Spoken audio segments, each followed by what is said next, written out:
You're listening to the Scotiabank Market Points podcast. Market Points is part of the Knowledge Capital series, designed to provide you with timely insights from Scotiabank Global Banking and Markets leaders and experts. Massive interest rate hikes triggered by inflationary pressures as well as supply and demand imbalances made 2022 especially challenging for global bond markets. Will 2023 bring more of the same turbulence? On this episode of Market Points, you'll hear from Patrick Dabiet, Managing Director and Head of Canadian Debt Syndication, and Fadi Attia, Managing Director and Head of U.S. Debt Syndication. They'll discuss key themes from the Canadian and U.S. markets in 2022 and why there may be reason for optimism for the upcoming year as it relates to corporate bond issuance patterns. Let's get started. Here's Patrick Dabiet. Fadi, thanks for joining me today. Looking forward to sharing our insights on the market in 2023. My pleasure. Look forward to digging deeper into this. So Fadi, in Canada, 2022 was the second busiest year of all time from a volume perspective, but certainly how that played out was a little bit abnormal from the cadence of issuance. So we saw a record Q1 for volumes, followed by really a dearth of supply for nearly the entire rest of the year. We had tremendous supply surges at various points of the year. And I think it's really interesting to sort of note that 50% of all issuance last year came on just 10% of the business days. So that really demonstrates how supply really came in such a concentrated amount of time. I think the other key element in terms of how the supply picture played out last year was just the sheer amount of volume that we saw from the big six Canadian banks, or the DSIBs as we refer to them as. They really contributed an outsized amount of supply. Roughly 50% of all supply came from those six borrowers in Canada, setting records in terms of the amount of issuance we saw from them. But when I think you take a step back and you look at how borrowers responded, it was a very different picture between various parts of the market. I think for one, there was a large cohort of issuers that were not represented at all. In fact, it was nearly a third of all borrowers in our market did not do any funding last year at all. And that's a function of the volatility and the sheer fact that they had other liquidity sources that they were leaning on to weather the volatility that was prevailing in the market in 2022. For the remaining two-thirds that did come to market, we did see some borrowers look at issuing on the short end of the curve, while others elected to take more of a long-term pragmatic view and issue in the long end of the curve. So I think that that's notable. But overwhelmingly, I think we saw a more simplified funding approach from corporate borrowers. So M&A transactions reverted back to their historical average of about 3 transactions last year. We saw a significant decline in the number of inaugural borrowers. We saw 4 as opposed to 16 the prior year. And when you think about jumbo transactions in the Canadian market, which is roughly $2 billion plus context, we saw 3 such offerings of that nature last year versus 9 in 2021. So I think you saw a much more simplified approach from those borrowers that were tapping the market in light of the volatility. But what are you seeing on your side, Fadi? So Patrick, 2022 was fairly similar in terms of being an abnormal issuance year here in the U.S. I'm going to break it down into 6 different segments that drive our markets in the United States. Rates has been a very big theme throughout 2022. We're seeing a significant amount of pressure build up across the rate curve. So as you look at the U.S. Treasuries, whether it's the front end or the back end, we've seen a significant move higher in rates. So the segment of the market being the most liquid has drifted higher by 182 basis points throughout the course of 2022.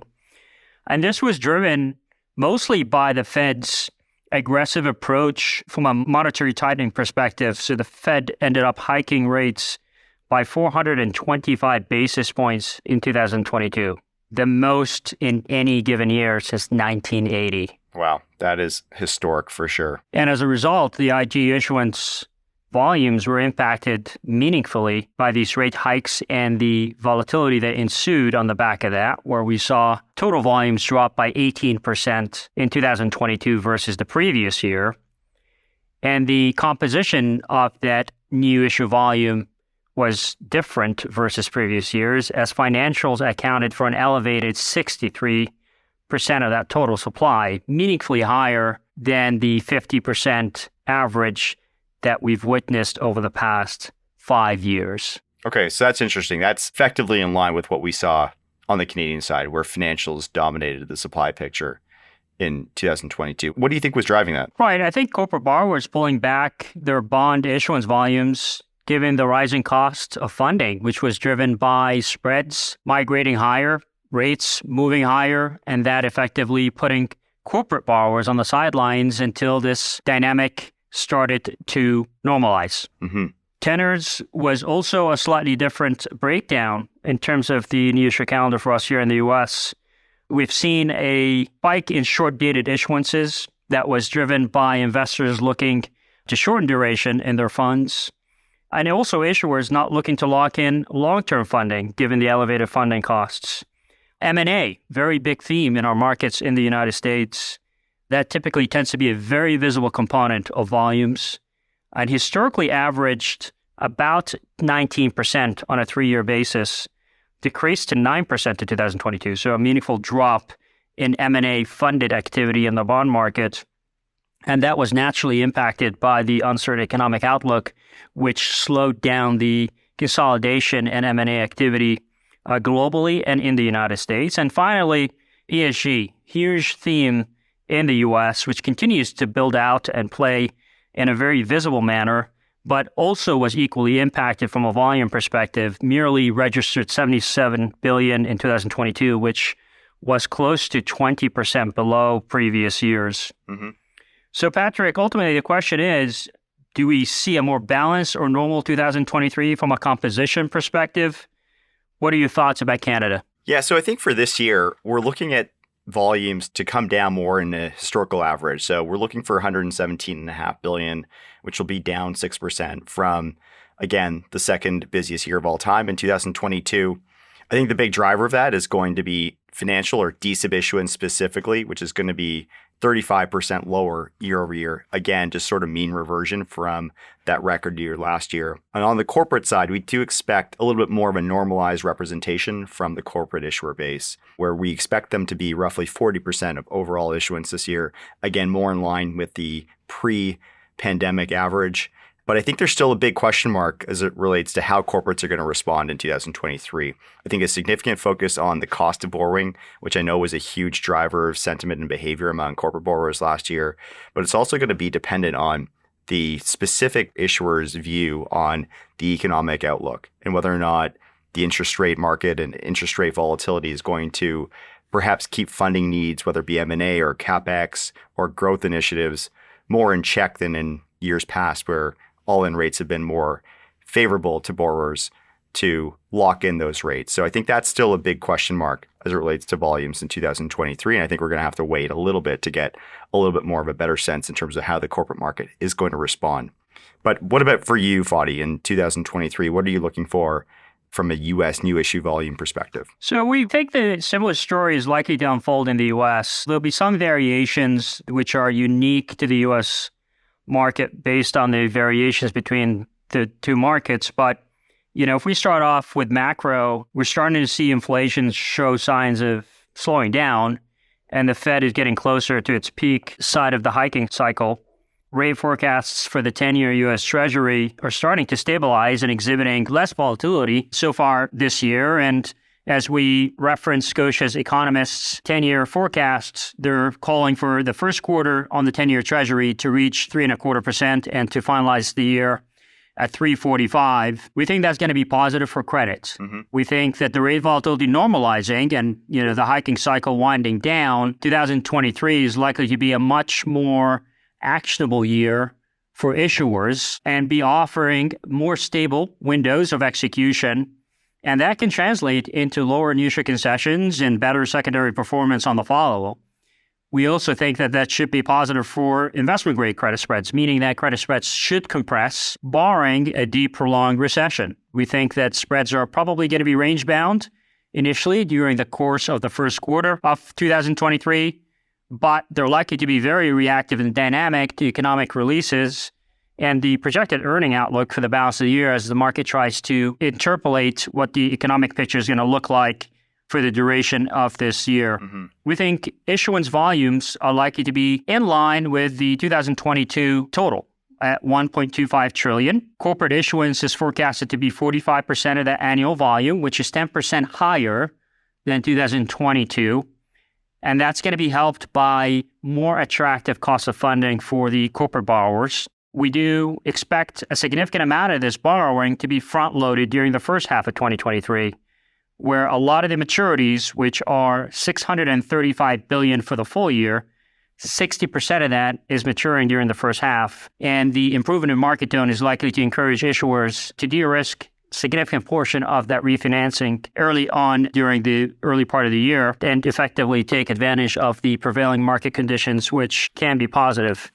We also expect M&A to be slightly more normalized, but will continue to be very much a function of how the economy trajectory plays out.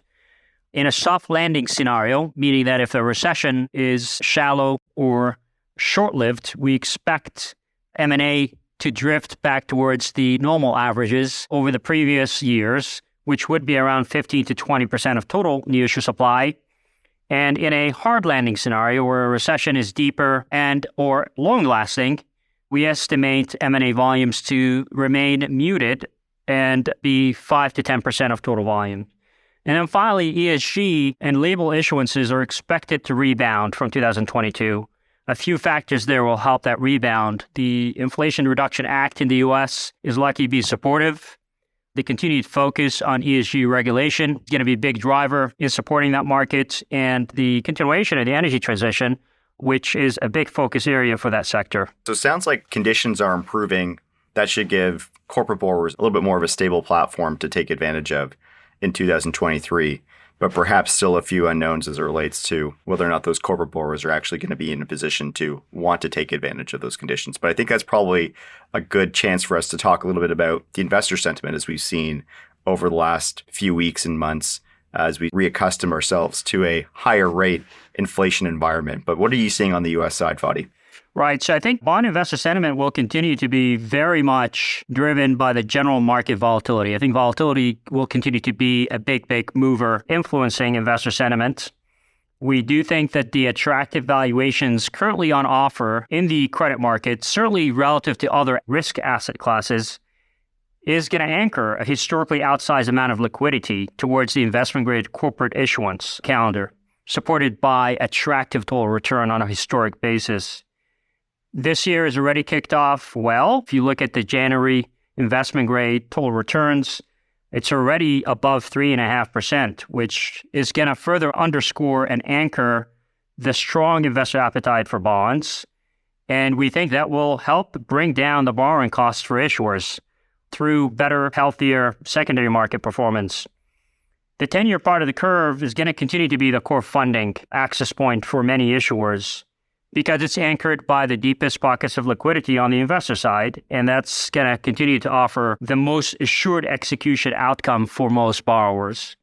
And then complementing the 10-year, the investor demand for short-dated issuances is going to remain elevated, certainly versus historic portions or volumes or amounts.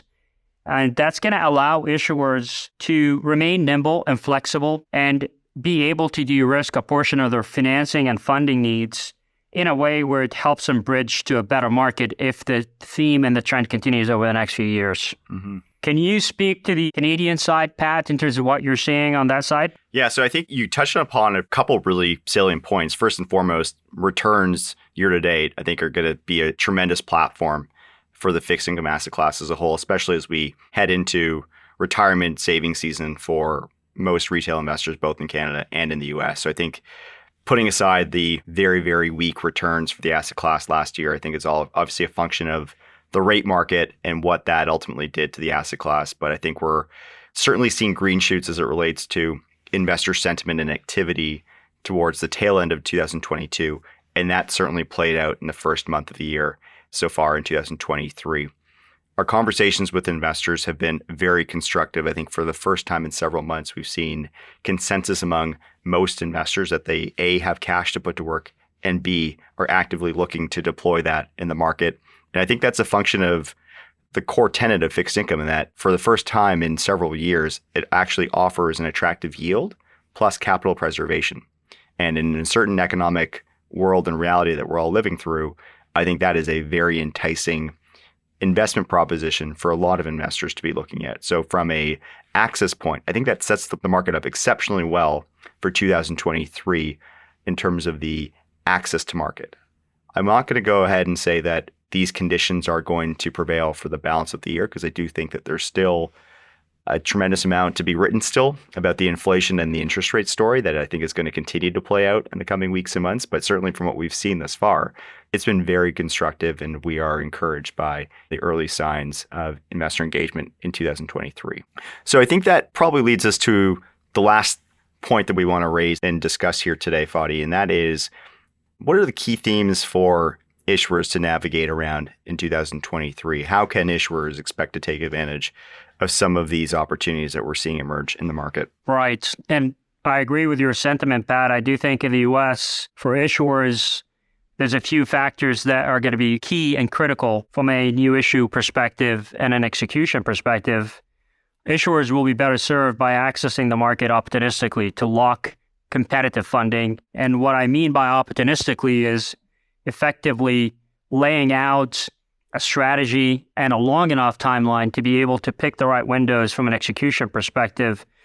To your point, volatility is likely to persist in the background, and I think that strategy will be helpful as it makes a big, big difference in terms of the execution outcome and the clearing cost for most borrowers in our markets.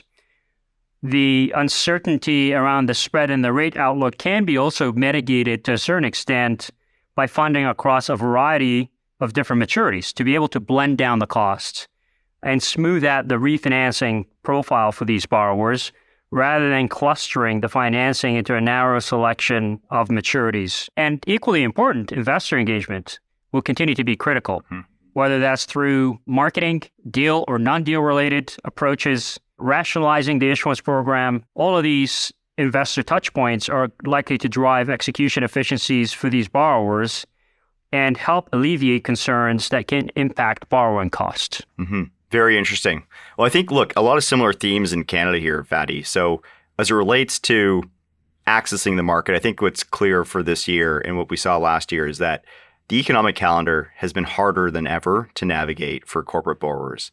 I think you've got not only focus on central bank decisions, employment reports, but you've got inflation prints. And in the U.S., you've got both PCE and CPI reports to contend with. So I think that's been a function as to why you saw such concentrated amount of issuance in terms of number of days last year. That's likely to prevail. So I think having that nimble or opportunistic approach that you were speaking about is really going to be a continued theme as it relates to our advice to corporate borrowers that are looking at the market.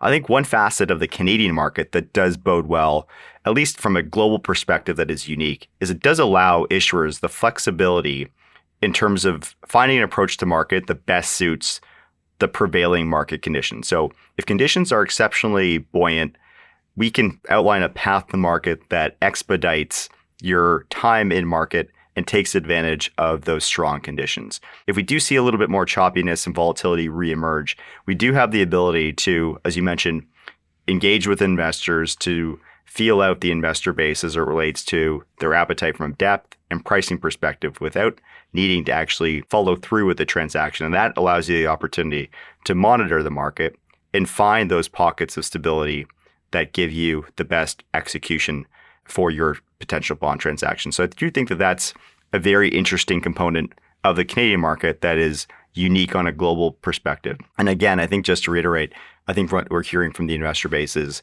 a tremendous amount of desire and hunger for new names and investment opportunities. So I think to conclude on our side, we feel quite encouraged and we're hopeful that 2023 continues on that path. I agree with that, Pat. We're cautiously optimistic on our outlook here in the U.S. We do believe that the market will offer marginally better opportunities for issuers and investors throughout this year in comparison to 2022. And we do think that there will be a number of dynamic factors that will influence the outlook for which the market will have to work through to ultimately get to a point where issue execution starts to deliver on a better basis for the market. Yeah, that's right, Fadi. So again, we're seeing some green shoots, but we're not necessarily seeing things in full bloom yet. So we'll see how things play out in 2023. Pat, thank you for chatting today. Thanks for your insights as well. for our listeners, our clients who are looking for a more detailed issuance forecast, you certainly can reach out to us in the corporate bond syndication groups across Canada and the U.S. 2023 is definitely going to be an interesting year in the debt capital markets. Thanks for listening to Scotiabank Market Points. Be sure to follow the show on your favorite podcast platform. And you can find more thought-leading content on our website at gbm.scotiabank.com. This communication does not constitute investment advice or any personal recommendation to invest in a financial instrument or investment research. This communication is provided for information and discussion purposes only. An investment decision should not be made solely on the basis of the contents of this communication. It is not to be construed as a solicitation or an offer to buy or sell any financial instruments and has no regard to the specific investment objectives, financial situation, or particular needs of any recipient. The information in this communication is based on publicly available information, and although it has been compiled or obtained from sources believed to be reliable, such information has not been independently verified, and no guarantee, representation, or warranty, express or implied, is made as to its accuracy, completeness, or correctness. Past performance or simulated past performance is not a reliable indicator of future results. Forecasts are not a reliable indicator of future performance. Please refer to our legal disclosures on our website.